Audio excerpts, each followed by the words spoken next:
It is 2 o'clock, so I would suggest that we get started just so that we are being cognizant of our time together. Hello, my name is Whitney Turner, and I am a faculty member at Johnson Community College's Mathematics Department. I also serve as the co-chair of the Kansas Math Pathways Task Force. As many of you know, we are working across the state of Kansas to implement math pathways, co-requisite support, and statewide course placement measures. Since there are so many of us here today, if you don't mind, please make sure that you are muting your microphone when you're not talking. And if you have questions for right now, please place them in the chat as we go through the presentations. There is going to be a lot of time to share in just a little bit in some breakout sessions. But while we're doing presentations, in order to be timely, let's make sure that we are putting those in the chat. We are very lucky to be working with Dr. Connie Richardson as a consultant from the Dana Center at the University of Texas, Austin. She has been a valuable resource during the past few years and has really helped guide us in this process. Connie, do you mind introducing yourself for a second? Hi, everybody. I'm Connie Richardson, as Whitney mentioned, from the Charles A. Dana Center at UT Austin. I'm former math faculty, but I have spent the last 12 years supporting systems and states as they implement math pathways, co-requisites, placement reform, classroom innovation in mathematics. And I'm happy to be here to support the work, provide resources, and I'll be providing a little bit of color commentary as we go through today's presentations. It's great to see y'all.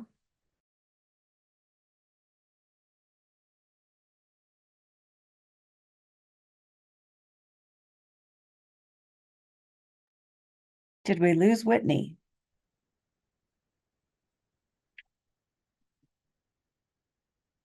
I was having a hard time seeing her because of her camera must be large. So that's why I asked people to turn videos off. Let's see if she comes. There she is. Oh, Yeah, she's back. sorry about that. I got booted out for some reason. I'm not sure what happened there. I apologize about that. All right, so I'm sorry. Connie, did you introduce yourself? I did. Wonderful. Sorry about that. All right. Today, our focus is going to be on co-requisite support.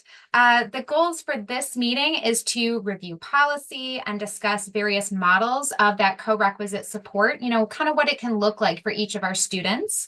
We are going to have breakout rooms after the presentations for you to connect with your colleagues with. Also today, we are joined by Samantha Christie Dangermond and Dr. Jennifer Bonzracki from the Kansas Board of Regents Academic Affairs Department. They will be discussing with us policy review and institutional decisions in regards to our co-requisite support. And I know I've already said it once or twice, but if you have questions, please put them in the chat for right now so that we are able to respond to them. We may not be able to get to them right in real time right now, but we will do our best to answer any questions you have and get back to you if need be. So please, please, please write those comments and questions in the chat. All right, Sam and Jennifer. Well, thank you so much, Whitney, and welcome everyone. We're excited to get started today. I'd like to take a few minutes to introduce myself and my colleague, Sam, before we begin our presentation. By briefly sharing our background and expertise, we hope that you'll feel comfortable as a resource whenever you need our assistance. As some of you may know, I had the privilege of working as a faculty member within the KBOR system at Fort Hays State from 2010 to 2019. I served as a department chair and dean. The administrative experiences I gained there allowed me to advance to the position of provost and eventually become the president of St. Martin's University. After my father's sudden passing, I moved back to Hays to grieve and be with my support system, and I feel very fortunate that I was able to use my previous experiences to align with the needs of KBOR. This role particularly resonates with me because it's focused on student success, cause that it's very close to my heart as a first-generation student. Having served in these various administrative positions, I'm eager to partner with you as colleagues, serving as a thought partner, offering creative ideas or solutions as we implement these board decisions together. Now it is my pleasure to introduce my colleague, Sam. Thanks, Jennifer. I'm Sam Christie Dangermond. I have been with the Kansas Board of Regents for about 9.5 years. 7 of those years, I've been with the Academic Affairs Unit. And before that, I was with the Data Research and Planning Unit within the agency. So some of the things I've worked on while at KBOR have been credit for prior learning, reverse transfer, performance agreements and reports, which a lot of the initiatives that we're working on today have a lot to do with those performance agreements. I also have helped usher new program proposals through the approval process at the KBOR. And so I've worked on a number of things. And really right now, I think for today, our focus is going to be, Jen's and my focus will be on policy and things closely related to that. So I'm going to go ahead and bring up our presentation. Okay, Jen, you want me to advance to the first? I'm ready. Content? Okay. Let's get started. So a very quick overview. I will begin our presentation by linking the work that we're doing with the Kansas Board of Regents Strategic Plan, Building a Future. Next, Sam will review really important policy regarding co-requisite developmental support with you.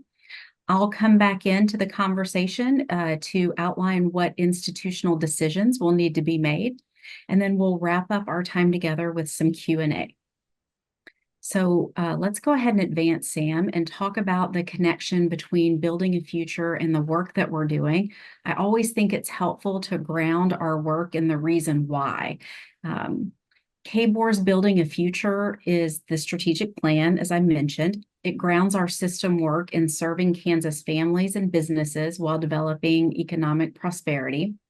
The plan is designed to be a living document, encouraging strategic adjustment to better support each pillar. What makes it unique nationally is its commitment to promising practices that drive progress. Additionally, the annual Board of Regents goals are closely aligned with the strategic plan.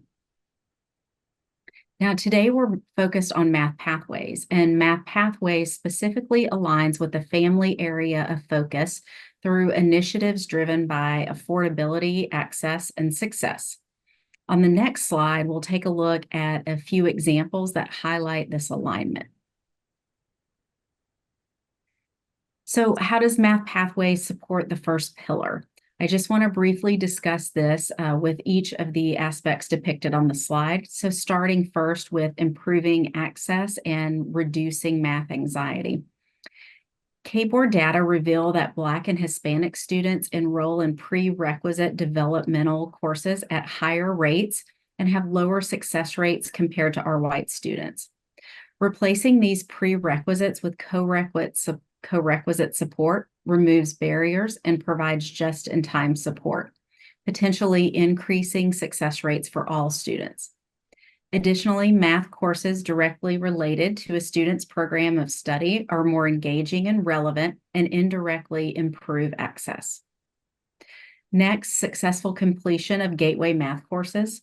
Completing these courses contributes to earned credits towards a degree, improves self-efficacy, positively impacts GPA, and supports overall student success.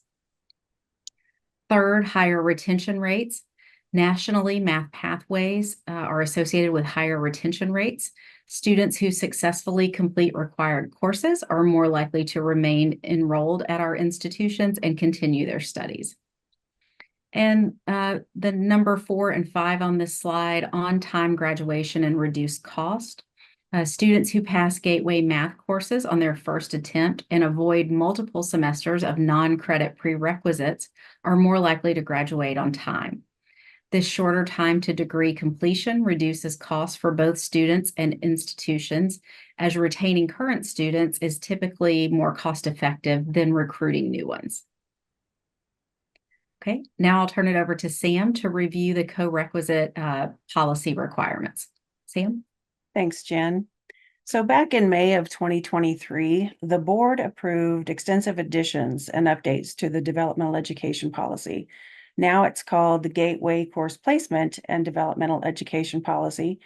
And now it includes some background explaining the importance of multiple measures and of standardized course placement. The policy includes a lot of things, so I'm just going to highlight some of the more important pieces throughout the presentation. The first is that it defines gateway courses for us, and it defines the Gateway English course as the first college level English course a student enrolls in to meet an English general education requirement. It defines the Gateway Math course as the first college level math course a student enrolls in that is aligned to the math pathway general education requirement of the student's declared or intended program of study. In accordance with the Kansas Core Outcomes Group, or KCOG, core classification, intermediate algebra is a developmental course based on content and rigor and cannot be used to satisfy a general education gateway math course requirement. And that is highlighted because it's really important, and that does affect some of our institutions.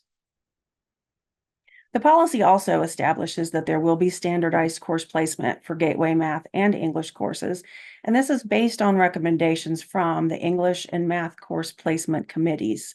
The Math Course Placement Committee completed most of its work very recently, and the recommendations did go to BASC earlier this week for approval. The English Course Placement Committee, by the way, is working on those course placement measures as we speak. The policy defines prerequisite developmental education as a prerequisite course to a gateway English or math course. These courses are not college level. They don't apply toward certificate or degree requirements. They're not structured to allow the student to remediate and complete the gateway course within one semester, and they usually delay graduation as a result.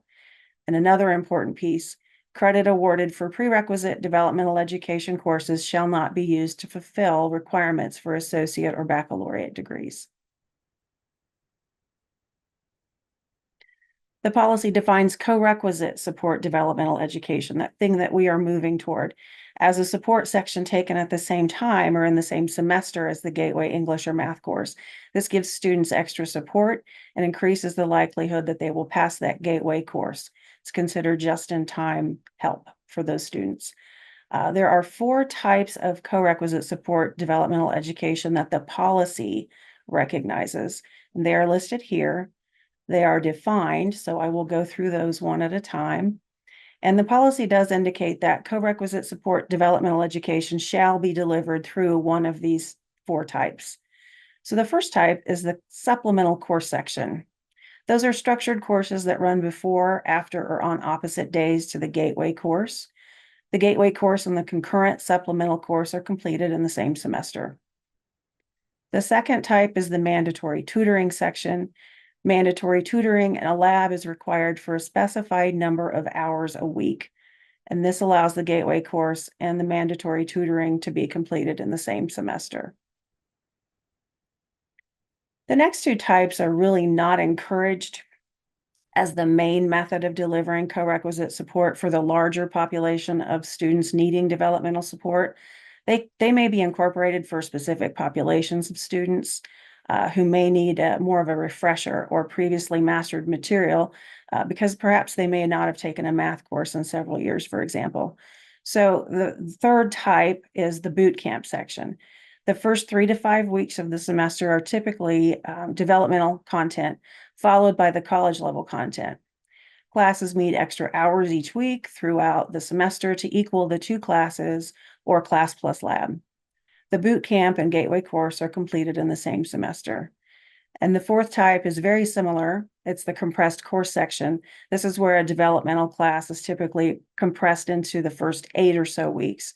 And then the college level Gateway course material is in the next 8 weeks. Both classes are completed in the same semester. They meet each extra hours each week throughout the semester to deliver the applicable credit hours of instruction for both the co-requisite piece and the Gateway course section within the compressed time frame.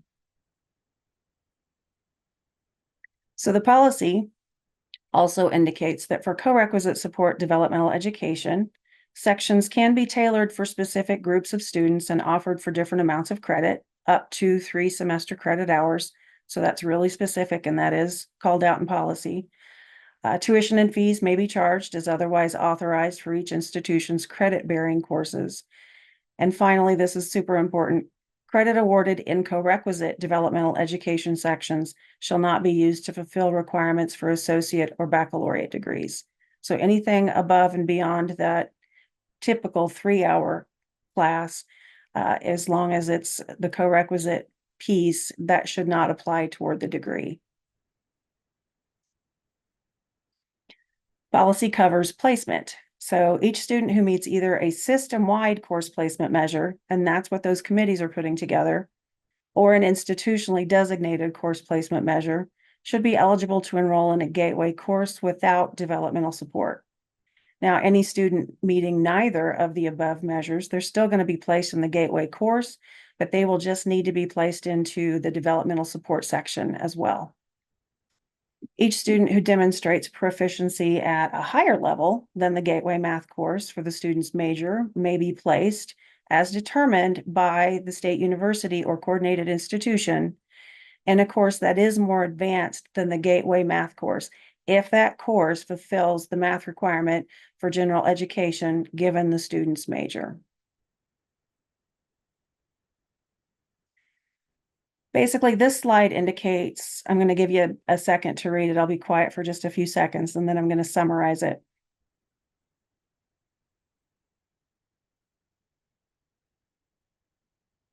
This slide indicates that institutions receiving state aid for non-tiered course credit hours, or basically two-year institutions, won't get that aid for the Gateway or DevEd math and English courses unless the institution abides by all conditions of the policy. Full implementation of the policy takes effect beginning fall of 2026.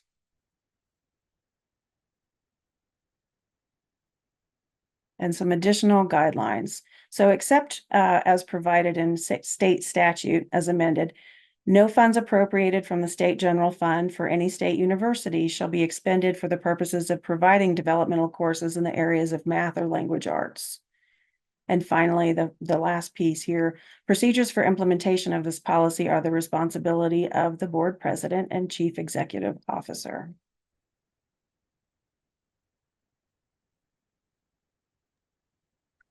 Thanks so much, Sam, for reviewing that policy for us. On the next slide, I'm going to review with you institutional decisions. So just keep in mind as we review the institutional decisions, these are decisions that institutions can make as long as they do not conflict with the policy that Sam just reviewed for us. So for example, an institution will decide on the selection of any model. Institutions can select from any of the models outlined in policy and can select multiple models to best fit the needs of students. In upcoming presentations today, we'll talk about some of these models and the best practices associated with each. Next, the nature of the course. So institutions will make decisions around the nature of the course. For example, with any of the 4 models, the course can be combined or stand alone. Institutions will need to decide if the assignments and the grades are combined or stand alone for any of the models selected. Credit hour decisions. Keeping in mind that credit hours related to co-requisite development support can't be applied towards a degree. Beyond that, institutions can make decisions regarding credit hours associated with the support. So it can be no credit hours or up to 3 credit hours for that co-requisite developmental support. Tuition and fees. Tuition and fees may be charged as otherwise authorized for each institution's credit-bearing courses. And lastly, faculty assignments, workload, and compensation. These decisions are all owned, by the institution. We recognize, though, that for faculty members in math departments, you are being called upon to develop new courses. In some instances, contemporary math and/or elementary statistics, as well as the content for the co-requisite developmental support. So this requires your time, professional development, and to a certain degree, a willingness to embrace a new approach to math education overall. So we know it's a heavy lift, and we've encouraged institutions to consider how this work is important and can be recognized, valued, and or compensated. I just want to briefly mention that while we have the professional development for math faculty, like the session this afternoon, we are also meeting with executive implementation team members. And some of you may serve on EIT teams, but in general, those executive implementation teams are composed of your CAOs or a representative from the Chief Academic Officer CAO office. As well as folks like deans. And so we have reviewed a similar presentation with them already, specifically focused on those institutional decisions. And we've asked them to be sure to let math faculty know who is going to make the institutional decisions and when they are going to be made. So they know that you're going to be asking very soon who and when those decisions are going to be made. And then finally, we just want to emphasize, again, we know this is a heavy lift. We appreciate everyone's willingness to come to the table as partners and work on this effort to improve student success. And we also recognize that we're going to have to take a developmental approach. So as institutions work to roll out math pathways, what you're able to offer the first semester, maybe as a soft launch, or what you're able to offer by fall 2026 will not be what you're offering in fall 2028, right? Just like thinking about my general psychology course and when I first started teaching that course back in 2000 versus when I've taught it more recently. The course does not look the same, and every semester there's the opportunity to refine the course and hopefully make it a better experience for students. Whitney and Connie, do we have time now to take a few questions, or would you like us to save those towards the end? I think 1 or 2 questions would be fine, but we want to make sure that we have lots of time for us to do those breakout groups. So if there is a particular question that someone would like to ask, please feel free to do so, and then we will continue on.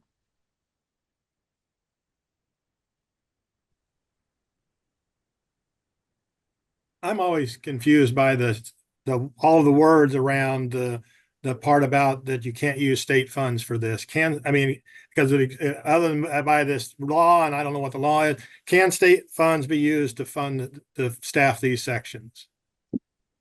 No, not for state universities. And maybe Sam, could you define what everyone is referring to when Tim says these sections? I assume these he means Co-requisite support sections. Yeah. Yep. Right.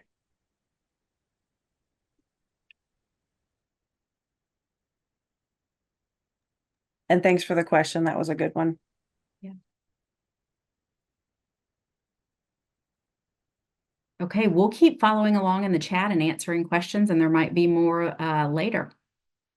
Okay, thank you both so much for the presentation and review on policy and information. We are going to spend some time now to dive deeper into each of those various co-requisite support models and to discuss some best practices as we go along. So I'm going to share my screen now.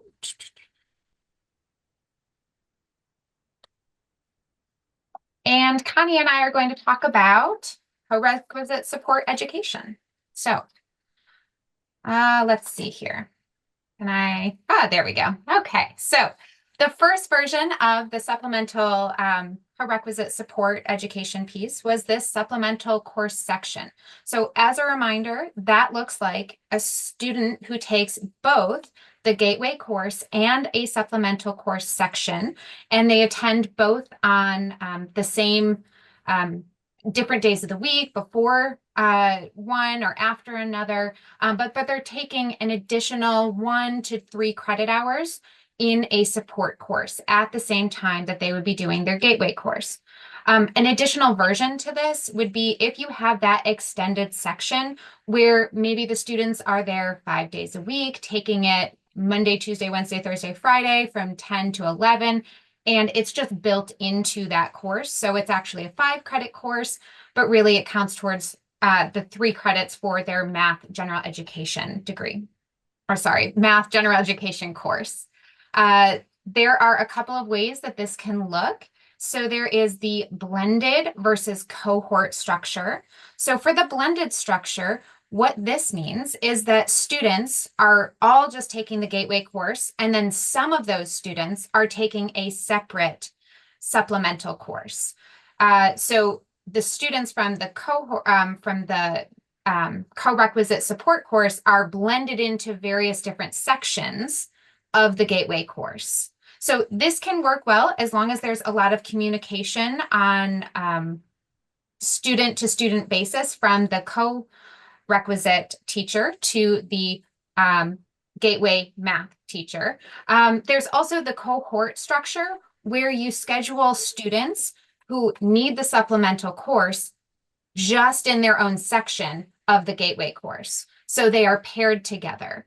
This tends to work very well for students because they're not having to go into 2 different teachers, or rather 2 different types of classrooms. They're not, they're working with their same partners in various group activities. It tends to be a little bit more cohesive for those students versus having them blend into different Gateway sections.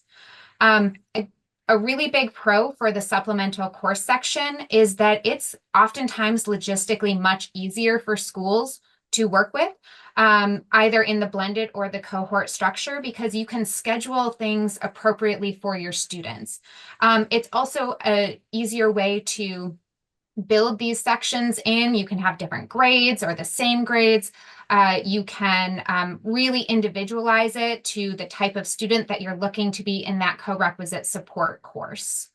There's a couple of cons to this type of co-requisite support.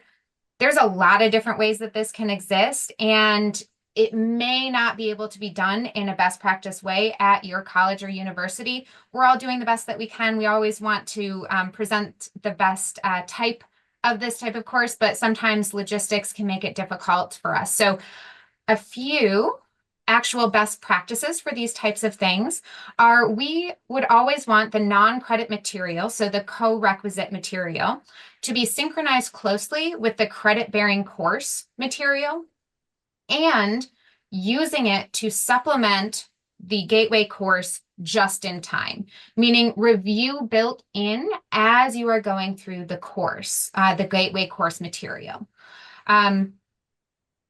The same instructor can teach both courses, so both the supplemental course and the Gateway course. This is really good for cohesiveness and consistency. Students don't necessarily know then when they're doing support material and when they're doing actual material, that it just kind of flows very nicely, and you're not jumping back and forth between 2 different instructors. However, again, we know logistically, sometimes that's really hard to do, and you don't always have the faculty resources to make something like that happen at a lot of our schools.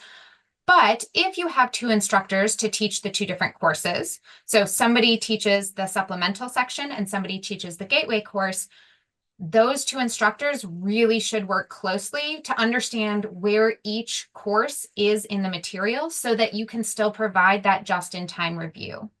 It is really important to have good communication, and then a lot of times that supplemental instructor will have access to the homework and notes and resources of the Gateway course so that they can follow along. Sometimes that supplemental instructor will also attend the Gateway course so that they know where the students are at so they can support those students. It's a little bit more clear in those types of situations, what is support material, what is Gateway material. So keeping that cohesiveness and consistency is really important for those students. The credit course should be an existing fully transferable pathways course. So college algebra, contemporary math, elementary statistics, those are our Gateway courses. And it should be paired with a supplemental course or workshop. The support should not be just an intermediate algebra course that the student takes at the same time. It should be built to be a co-requisite support course. It shouldn't be okay, we're just going to send people into both of these courses at the same time. It should be specifically designed for these students. Another best practice is to include soft skills as part of the co-requisite education. So study skills, note-taking, college services, math anxiety, testing strategies. We'll talk a little bit more about a couple more of these in a few minutes, but this should be really hopefully included in a lot of our co-requisite support sections, whether or not it's the first model or any of the models.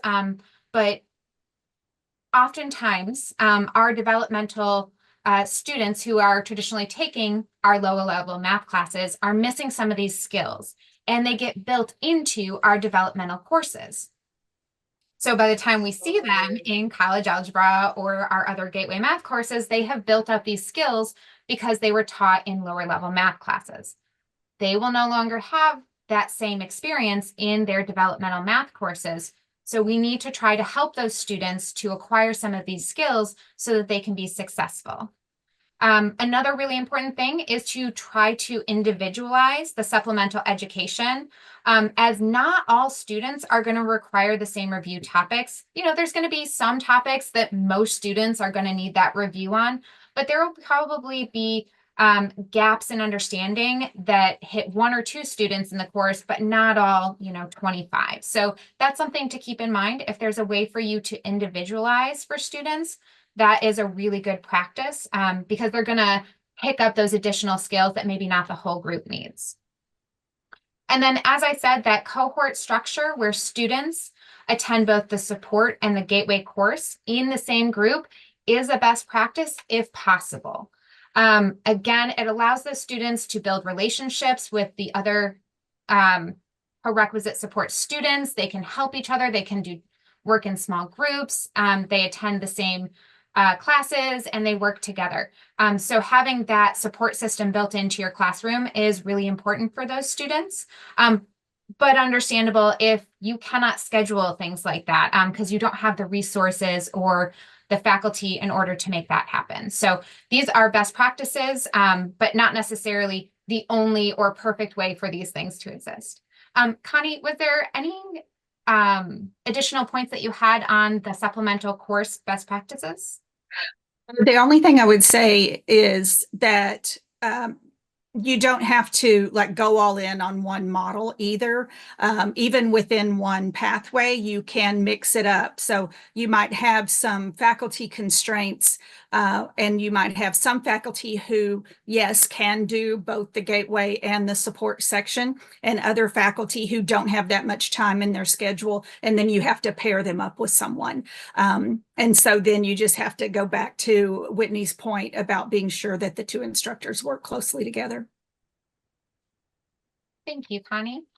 The next type of supplemental support that you can utilize is mandatory tutoring sections. So as a reminder, a student in a mandatory tutoring section attends a co-requisite support developmental education section model in which mandatory tutoring in a lab or in a resource center is required for a specific number of hours per week. So the gateway course and the concurrent mandatory tutoring are completed again within that same semester. A really big pro for this is that oftentimes this is highly individualized to the student and they are able to get the appropriate support for them. The type of student who might do really well in this is just somebody who's missing a little bit of prerequisite knowledge in order to be successful. This may not work for everybody in your school, but there might be some people who this is a really great model for. A con is if you have a particularly a student who's particularly lower in understanding of a lot of those mathematical concepts is that you may not get through all the material that a student may need during a single semester because you may not have as many hours built in. They may need additional support in that case. It can be sometimes isolating and you're learning alone versus learning with those groups with that kind of cohort structure. Some really good best practices with this type of model is to enforce student compliance by tracking if the students are actually attending and utilizing the tutoring and resources. So if you just say you got to get tutoring once a week and you don't track that and the student isn't utilizing it, then they may not be as successful. But if you are saying you have to sign in and be here and work on stuff, then you're going to have a lot more success. That sounds obvious, but it's definitely true that students may not utilize things if they are not required to do so. Individualized tutoring or small group interactions with tutors are really good on this. You wouldn't want to just have no real interaction between the tutor and the students. A really important thing is qualified individuals helping students. And Connie, do you mind talking a little bit about this point? Sure. I would just say, that there are best practices about how you tutor. And so that if you're using upper division students or grad students to do the tutoring, they may not always understand about tutoring practices because they've been so successful throughout their math career. And so having some training for your tutors can be helpful in the best way to support a student in developing their own conceptual understanding rather than just working extra problems for them. And then also just by definition that this says qualified individuals helping students, that it's not just a homework hour, because students tend to think that they understand the homework. And so they will just either not come to the tutoring, as Whitney mentioned earlier, or they come and just try to race through and leave. And so making sure that there's a lot of interaction there is really important. Thank you very much for going in detail about that. As with our supplemental course structure, close communication is really important in this case between the tutors and the professor of the credit-bearing course, mostly to make sure that that student is getting what they need out of those tutoring sessions so that they're not just working on things that are not as important as maybe some of the skills that clearly they may be lacking showing on exams or other types of assessments. And then our last two types are our boot camp section and then our last one, which we'll talk about in a second. Just as a reminder, the boot camp section is essentially a developmental education section model in which the first couple of weeks of your semester, you are spending just on the developmental education. And then you work additional hours per week to make up for that time that would be missed in the traditional semester. A really big pro to this is going to be, right, math has scaffolding. So if we build up the skills in the beginning, it can serve the student later in the course. This, along with our last type, is this type of structure. If this is the only type of structure you have, it can feel very overwhelming to students to review a large chunk of material if they're already struggling with the content in their prior courses. So if this is a student who is not as successful in mathematics, this can be a lot, right? They're just taking in so much information and they have to remember all of it. And then they have a condensed version of the gateway course. This may not be the best version of a support course for all students, but it may work really well for a particular type of student. Maybe an adult learner who's coming back who just needs that reminder of the review material, but really understands overall the structure of mathematics. So that is something to keep in mind. And with our compressed course section, this is essentially that you take a developmental math class and you take, you take something like a prior class and you condense it down to 8 weeks, and then you take your gateway course and condense that down to 8 weeks, and you offer both in the same semester, one after the other. This is, again, not a great solution to co-requisite support because this looks like the traditional prerequisite method that is not really working for a lot of our students. It is oftentimes overwhelming. It's essentially 2 summer semesters built right on top of each other. a pro could be that if a student is really struggling and they can't make it to the second part of the semester, they can drop early. But honestly, that's not a great structure because they're just going to keep running into that same barrier. So the compressed course section and the boot camp section are really specific for particular individuals who may do really well with that, but they are not necessarily going to be wonderful for every population in your college or university. So keeping that in mind is really important. I wanted to note a couple of really important soft skills for our co-recs as we are moving forward into developing the curriculum for these. Here are just a few. There's a ton of them that you can be talking about, but I wanted to note that note-taking, a lot of our students, they don't know how to do note-taking, right? Understanding how to study, what to study, reviewing corrected work. How often do they get their assignments and then they don't even look at it and don't know how to study for the exam because they've never done like a test autopsy or any of that type of corrective work. So including that as part of your co-rec is really important.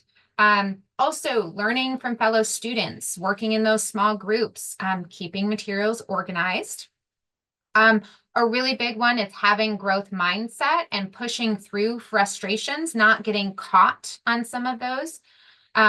Learning how to ask for help and really understanding what it means to maybe do a bit of struggle before asking for help when it's appropriate and when you need to do some review on your own.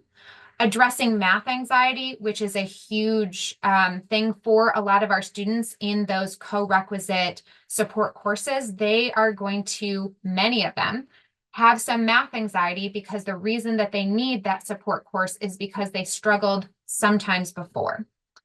And then, of course, time management, helping students understand how much time they need to devote to these types of courses in order to be successful, as well as what it really means to spend time studying for a course. So these are all really important soft skills for our co-recs that you may want to think to build into those co-rec content and material. And then I have just a couple of additional notes on these pathways support courses is first off, each of our pathways courses, so college algebra, contemporary math, and elementary statistics are very distinct courses. What works for one pathway may not work for another pathway. The prerequisite knowledge for these courses varies drastically. So college algebra, obviously you're going to need those algebra skills. You are not going to be successful if you cannot manipulate your equations and things like that. In contemporary math, you need some more basic understanding and number sense and additional problem solving strategies.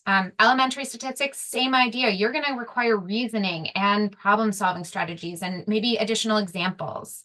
So the type of student taking the course will be different and their goals with the courses are going to be different. Your contemporary math and your elementary statistics are more designed to be terminal courses, right? It's going to be their general education math requirement. College algebra, those students who are in that course are going to usually need a calculus or a trig or something that is further than college algebra. So they are going to need a different type of structure than a terminal type course, possibly. Another thing to just keep in mind, vary how learning is happening so that you're not having 5 hours of traditional lecture. Not that any of us do anymore, but I just wanted to mention it. So things like flipped classrooms, active learning, projects, really invigorating the co-requisite students who are probably already very scared of being in that type of classroom. And then two more really, really important things are require the same level of rigor and the same level of expectations as your other gateway course students. So the material and level of sophistication of that material should not change for the two different groups. They should have all the same rigor and expectations. Another thing to note is that these are more than just math department issues. This is really a whole college issue. So if a student tends to be struggling in their mathematics course, they're also struggling in 2 to 3 other courses. If you're failing math, you're not usually just failing math. It's just one of the places that you are struggling. So keeping that in mind and maybe looking into more wraparound services for some of these co-requisite support students. Connie, is there anything that you wanted to add or anything that I forgot? No, there's a question in the chat that I asked if we could hold off until the Q&A time, and I think we can address it then. Okay. So that is the end of what I have to share today. But today we have Dr. Gabe Kerr with us, and he is from Kansas State University. And he is going to talk to us about what Kansas State University is doing with their co-requisite for college algebra. It is, I found it really fascinating, and I can't wait to hear his presentation. So Gabe, please go ahead and share, and I will be quiet. Hi, thanks, Whitney. So yeah, I'm Gabe Kerr. I'm at Kansas State. I'm the director of undergraduate studies for the math department here. And so I was just going to share what our plan is. And we have a lot of overlap, I think, between the different gateway courses as to what we're planning. But we're still in the planning stages, and so make that clear. The other thing I want to say is, yeah, so I'm giving what we're planning, of course, and this is just, you know, a model for K-State that we're going on now. I understand that this may not work for, you know, other places, and that different places have different needs. So I'm not trying to suggest that this is a model that would work for everyone, and also that the model I'm sharing is one that we expect to, you know, learn from and change and evolve as we see how well it works over time. All right, so let me just jump in. So just the general philosophy we have at K-State is really to look at pathways as sort of an opportunity for us to really improve our student success in math, and still maintain the standards we have for our courses, our college algebra courses, and contemporary math and stats. It's also a great opportunity really to strengthen our relationships with the support services, so academic coaching, counseling, advising, those types of services that students, especially students that are struggling, really, I think, need more coordination with. I think we can embed within, you know, the structure of our co-requisite courses more immediate access to those services. And then, as I mentioned just a second ago, we really look at this as an evolution. We're going to really try to keep good data of the placement of the students into the co-requisite courses, how successful we are with that, and how successful we are with those students doing well in the courses and getting what they need. So that's our general philosophy. But what does our college algebra course look like now? And I'm going to we actually have a couple of versions of this, but I'll talk about the sort of traditional college algebra course that we have at K-State. And the current structure is we have 2 credit hours of lecture. That's taught by a professor. And then they have 1 credit hour of a recitation, which is taught by a graduate student, a GTA, per week. So the proposal that we currently are going with the college algebra course with the co-requisite support that will be taking place, we'll still have the 2 credit hours for a lecture. We'll have 1 credit hour of recitation, and then we'll have an additional credit hour of co-requisite support, and that will take place in a learning center at K-State. And the hope is to align the graduate student that's teaching the recitation with the person that will be in the QLC, the Quantitative Learning Center, during that support hour. So just to distinguish those components for places that may not be as familiar with that.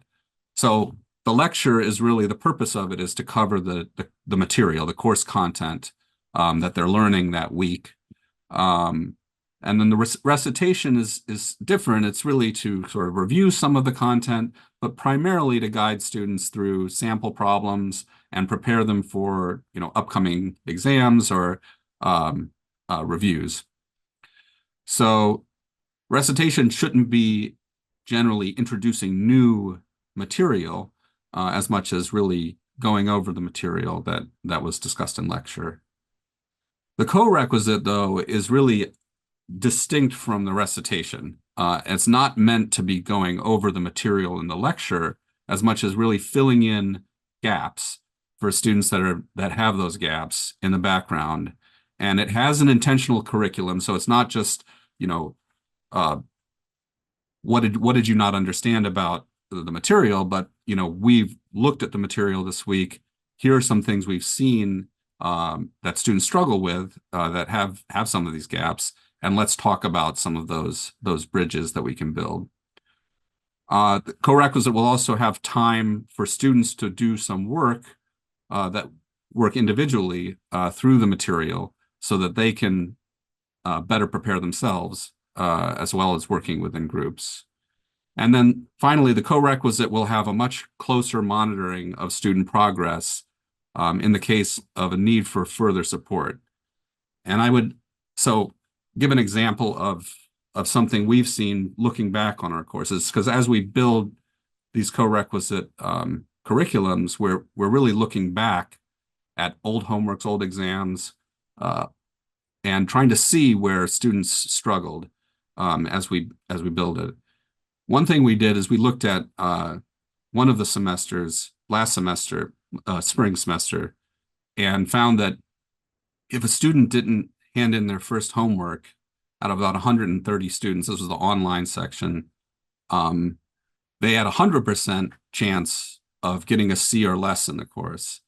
And out of the 14 students that didn't hand in that first homework, 11 of them didn't pass the course. And so that kind of information, we want to use that, put that to work in a co-requisite structure to make sure that we're really monitoring how they're doing. And if we see those warning signs, that we can address them, get them in touch with the services they may need to help them succeed in the course. So the structure, looking at what Whitney had talked about as far as how we're structuring this, we're looking at a structure that's a combination, really, of two of those kind of headline structures. One is to have some supplemental course component of it, as well as a mandatory tutoring. So this will take place in sort of a learning center. They will check in so that we know that, that they're attending. And then there will be some kind of period where they're receiving a little bit of instruction. So I'll talk about that in a moment. But I want to mention that the supplementary material that's happening in the co-requisite course should not be and is not additional homework. So in other words, we're not going to double up on the homework that we're giving our students that are in the co-requisite course and make them do more work of the same type. We're really looking at taking the homework that they're given in the main course and kind of breaking it into a much more, step-by-step process and focusing on those steps and making sure that they have those down. Co-requisite course will be cross-listed within sort of an online course with the main recitation section so that, again, so that we can closely see how well they're doing within the course as a whole.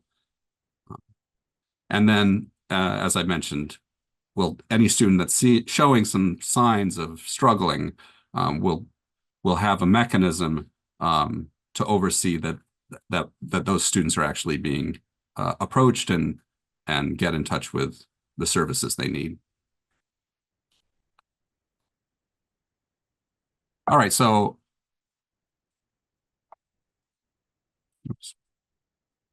I was going to give just a typical day in your co-requisite course for college algebra here at K-State.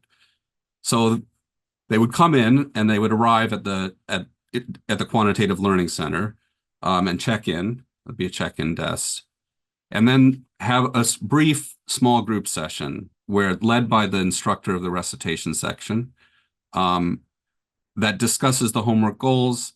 And by homework goals, I mean the homework goals of the co-requisite part. So some of these there are small online modules that are built, as I said, sort of deconstructed homework for the students in the co-requisite section to work through. And so this period will be a period where they talk with the GTA about that particular homework and how to go about that. Then they will break out into work individually on that weekly module that was built. And afterwards, they'll have time and space within the tutoring center to kind of work on the main course's homework to make sure that they can get through that main course's lesson. But of course, it will be sort of open, and they can spend, whatever time they need in the center for that.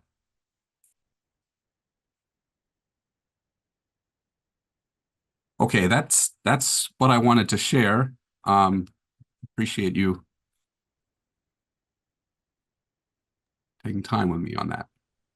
Thank you so much for sharing about that. What always strikes me when you talk about things is that if that student very early on misses that first homework assignment, then they really struggle for the rest of the class. So having that early warning sign built in is so important. Thank you very much for sharing and to talking to us about what you are planning on doing for the co-requisite support. I want to shift a little bit now to open it up to questions. If there is something that you guys would like to talk about before we go into the breakout sessions, this would be an excellent time to do so. If you had any questions on the presentations or for any of the speakers, please use this time now to ask away. I know there was some discussion in the chat. Connie or Jennifer or Sam, was there anything that jumped out that you wanted to talk about now?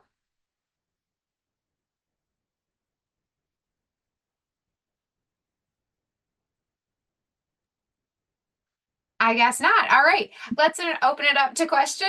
Does anybody have anything that they would like to ask for everybody's? I have a question for Gabe. Sure. Do you guys are planning to offer it online?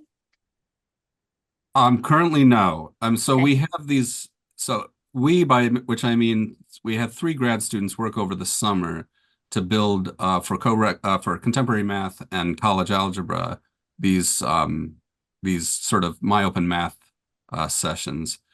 So we could in the future offer those online, but right now the attitude is more a lot of these students really need to come in and need to kind of be working. So right now we're not planning that. I like it. I was just curious. I think it's great if you can get them to come in.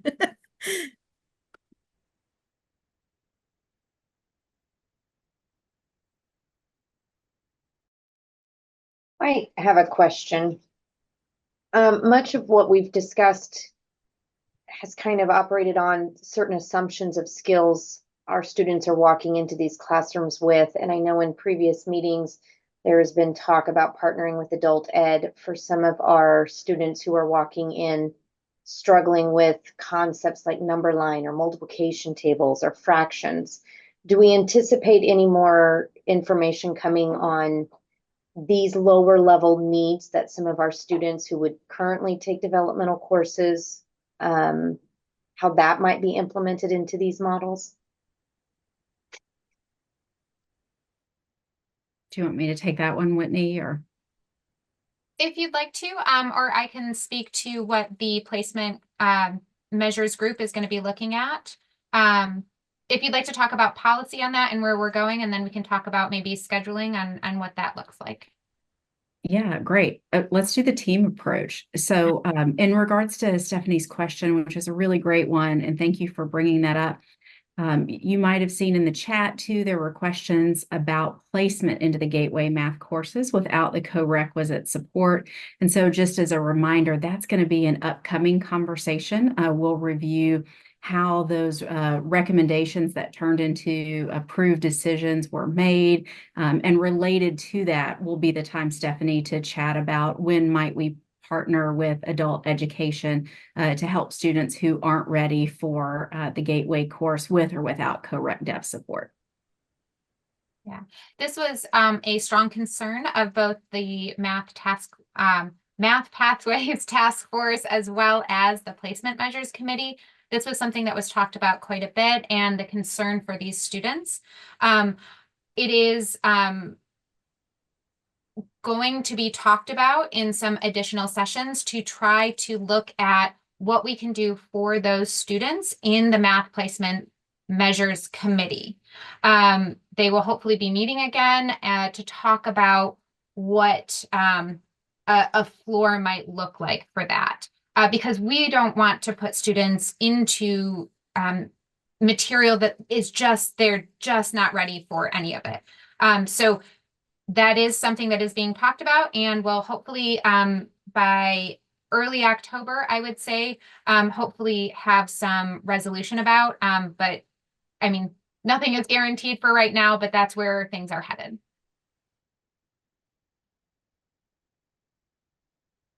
I have a question or concern. You know, being at a small institution, we have to offer 3 pathways plus our other, you know, upper level courses. And when you only have 2 faculty, how do you balance all this? Because again, you know, if you got to teach a regular, you have enough students to regular, but then you got to do co-rec of each one of those. It's you just don't have enough hours in the day to meet the needs of the students. I can jump in and say that something I've seen smaller institutions do is that they're often students in that situation, students who are qualifying for the co-requisite are qualifying in both math and English. And so the institution and the math department is the one that chose to do this. The institutions prioritize that those students do English co-requisite in the fall semester, and then they do their math co-requisite in the spring semester. And so the students are not taking just math and English plus co-rec in their first semester. They're able to do some other things as well. And it helps that institution balance the student load. Because what some institutions have found is that when they implemented co-requisites, their students were so successful that they had very few students to take math in the spring. And so they were out, you know, scraping, searching everywhere, trying to find adjunct faculty in the fall to support all those students. And then in the spring, they're telling all their adjunct faculty, sorry, we don't have any sections for you. So by putting English in the fall, math in the spring for students who need both, it really helped both the students and the institution.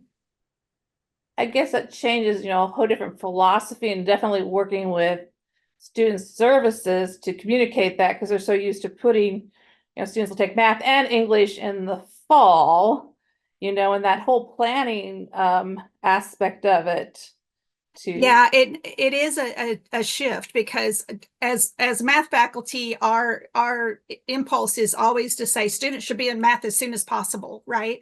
And I agree with that 100%. But especially when you think about moving into pathways, and that the statistics course and the contemporary math course can really depending on your institution, can really have a lot of reading and writing and interpreting in those courses, that having English in the fall can really help those students do better in those courses in the spring.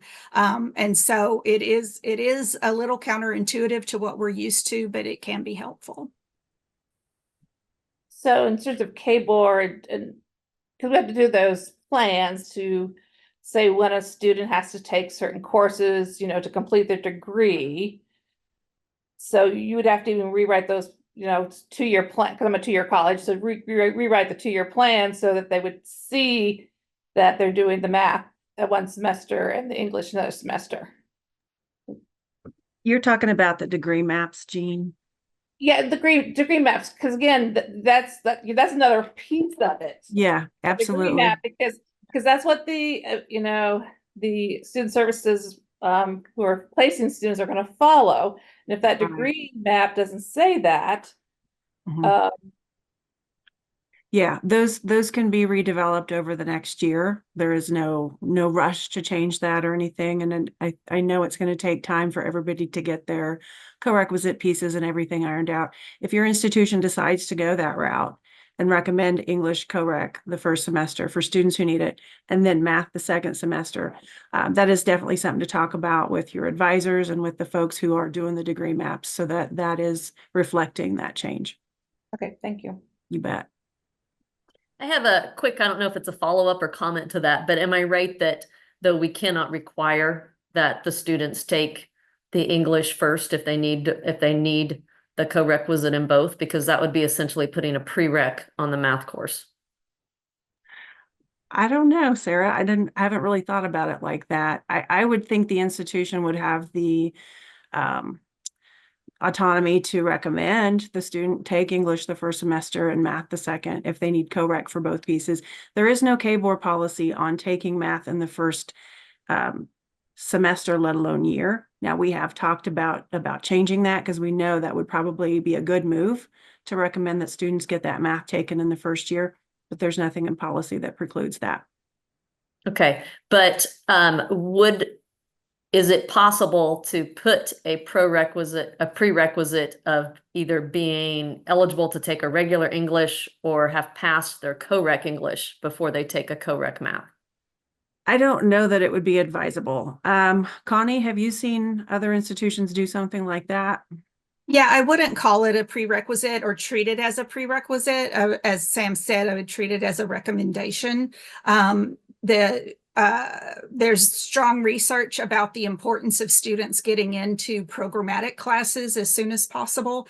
And so, framing it from that positive perspective of if you do English now and math in the spring, that allows you to go ahead and take such and such class, intro to education or whatever it is, so that they are really feel like they're making progress toward their program, and not just checking off gen ed requirements. So just framing it from a recommendation from their advisor or whoever's doing that scheduling, I think is a better way to go.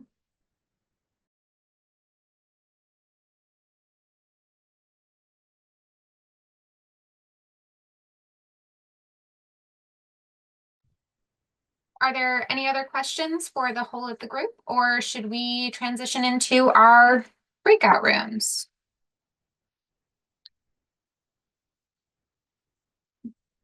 Okay. All right. We are going to break out into our groups now. There's going to be 3 different options for you: elementary statistics, college algebra, and contemporary math. Please select a class that you are interested in discussing. We know that co-requisite support will look different for these distinct courses.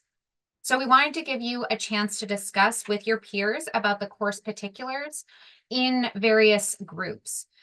When you go into your group, please take some time to think and discuss with one another. Our goals for these breakouts are to provide time and space for you to work with your colleagues across the state of Kansas. We're all trying to implement these all at the same time, and we're trying to make it best for our students, right? It can be very valuable to hear and to share across our schools. In each room, there will be a faculty member who is also on the Math Pathways Task Force. So I'll go into the elementary statistics group. Gabe has agreed to go into the college algebra group, and then Dr. Sarah Cook, who you guys just heard from, will be in our contemporary math group. To get you started, I have a couple of questions that I'm going to put into the chat just to get you started on discussion.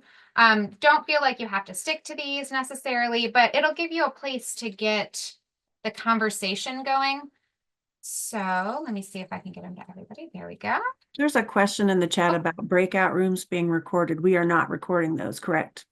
No, we are not recording those. Those are for our own discussions as faculty members. So please don't worry about it being recorded or anything like that. So I'm going to put those questions in the chat, and then when we get into the breakout sessions, each of us will also re-put them in the chat just to keep them towards the top. Okay. All right. So if you need to create 2 types of co-requisite, that's very understandable. Just choose one for today. It doesn't mean that you're only going to that one for these sessions. If you have a colleague who's also in the space, maybe you can split up and go to different places.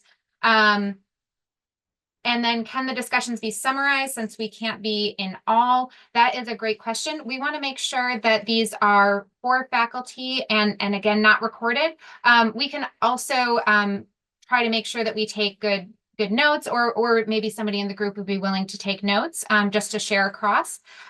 Things to think about is if there is any very important points that come up, we're going to come back together for a couple of minutes. Please share those in the chat and make sure that we can all benefit from that. All right. Any other questions before we go into it? All right. Can everybody see those questions for you? Has your school created one of these co-requisite models? Why did you choose to implement one model or over another? What types of limitations do you see with the co-requisite models? What types of strengths do you see with them?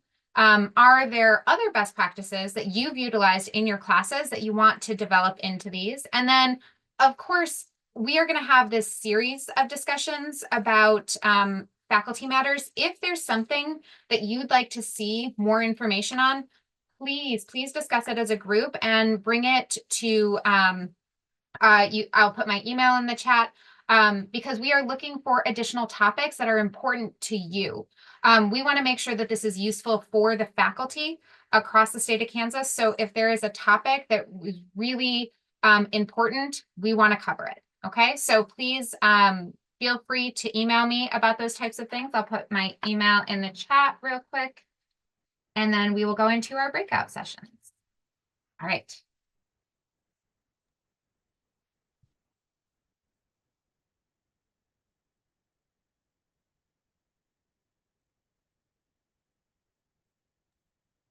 The room should be open for people to go ahead and select and head into the rooms. And Whitney, I broadcasted the questions that you put in the chat into all the rooms, so they should be there when you get there. Wonderful. Thank you very much. Yeah. I'll wait till people leave and then I'll go join college algebra. Sounds good. And then, Connie, are you coming into elementary statistics with me? Oh, sure. Yep. All right, sounds good. I was looking for you. The college algebra and the contemporary math groups talked about. Sure, I'll thanks, Sarah. I'll jump in. Yeah, so well, we mostly shared between several of the colleges what they were doing. And it sounded like there were a lot of really great models that were already well, some of them were new but being implemented. I would say one of the things I definitely took from it, I took a few things, but one was it seemed that enrollment caps on co-recs was a big thing, and that some people were experiencing some trouble because they didn't make these low enough, had too many people in the co-recs. I think that's certainly an important thing I'll take from that. Another thing that I found really interesting was having a knowledge check be a portion of a grade for the co-rec. So to make sure that students are really, getting, learning, not just performing certain tasks, but actually getting it as a part of the grade for the co-rec portion. But yeah, mostly we shared different versions of the co-recs, mixed models versus sort of having a single cohort. So it was interesting. I'd love to continue that discussion. Well, in the quantitative reasoning, we just first opened it up to see who already has a quantitative reasoning course, and of those who has something with a co-rec, and those with a co-rec shared what they were doing. We had a few different options. Some good questions that came out of ours. One question was for what are we doing about competencies for the co-rec portion of the course? And then another, I guess not a comment, but I'm sorry, I'm gonna share a resource, but gosh, I wrote it down and now I've already lost it. Where do we have our soft skills support? There's a class at Johnson County Community College that's already that was doing. me, Marla Burke. Yes, Marla. So yeah, anybody can reach out. I must just say, anybody can reach out to Marla for information on how to do things with soft skills support.